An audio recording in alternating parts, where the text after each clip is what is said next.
আসসালামু আলাইকুম গাইস, দেখেন নতুন একটা আপনার নীল কাটা নিয়ে আসছি। যারা নেবেন আমাদের হোয়াটসঅ্যাপ ইমোতে যোগাযোগ করবেন।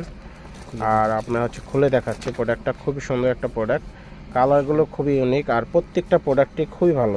দেখাচ্ছে সব আছে, মানে মেনিকিউর পেডিকিউর করতে গেলে এভাবে দেখো, এইভাবে এভাবে দেখাও। খুব সুন্দর একটা প্রোডাক্ট দেখেন। আর এটা তিনটা কালার হবে আমাদের কাছে, 2-3টা কালার হবে। আপনার এখানে কি আছে আমরা একটু দেখা দিচ্ছি, দাঁড়ান একটা মিনিট, একটু ধরো এইভাবে, দেখা দিচ্ছি। আর এটা আমাদের ইউটিউব চ্যানেল নাবিল শপে পেয়ে যাবেন, ঠিক আছে। আর আমাদের চ্যানেলটা অবশ্যই সাবস্ক্রাইব করবেন, বেশি বেশি করে শেয়ার করবেন, ঠিক আছে। আমরা কিন্তু নতুন নতুন প্রোডাক্ট নিয়ে আসি, অনলাইনে সব কিছু পাবেন আমাদের কাছে। দেখেন এখানে আপনার 3টা নেল কাটার, একটা হলো কিউটি কাটার, একটা আপনার সিজার, তারপর একটা হলো ফাইলার। এগুলো নখের সাইড, তারপর মরা চামড়া টামড়া যেগুলো আছে এগুলো কাটার জন্য। তো 3টা কালারই দেখা দিচ্ছে, দাম পড়ছে 350 টাকা।